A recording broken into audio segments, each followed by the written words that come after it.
I'm a physician scientist, so I'm trained as a specialist looking after patients, but oncology, and then a scientist running a lab, which means I can organise my own trials based on the work coming out of this lab. So I've done it for 2, now 3 trials. The one that Bill and Alex have been working on, it was to have 20 patients who had various kinds of cancer.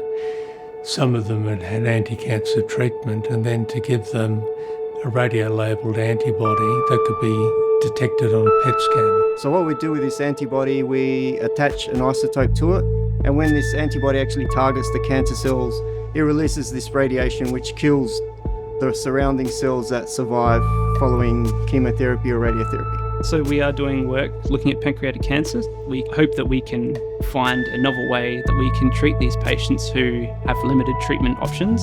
So we want to be able to target the tumour specifically while minimising the healthy tissue uptake. So that's the first technology, the ApoMab technology. The other work is taking patients' T cells from their body's blood and then changing them in the laboratory. So this might sound a little scary, but we use viruses because viruses are really good at getting inside cells. So we kind of disable a virus and just give it the little bit of DNA that we want to introduce. So we mix the virus and the cells together, the virus takes the new DNA in, it gets incorporated into the cell, and then suddenly your cell has a new molecule that it didn't have before, and that's what lets it sort of latch onto the cancer and hopefully destroy it.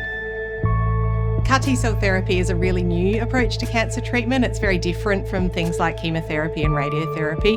We actually take some blood from the cancer patient and we genetically engineer the T-cells in the lab before giving those cells back to the patient.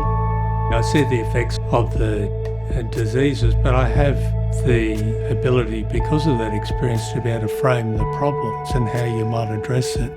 And no one can have their head across it all. They have to work together.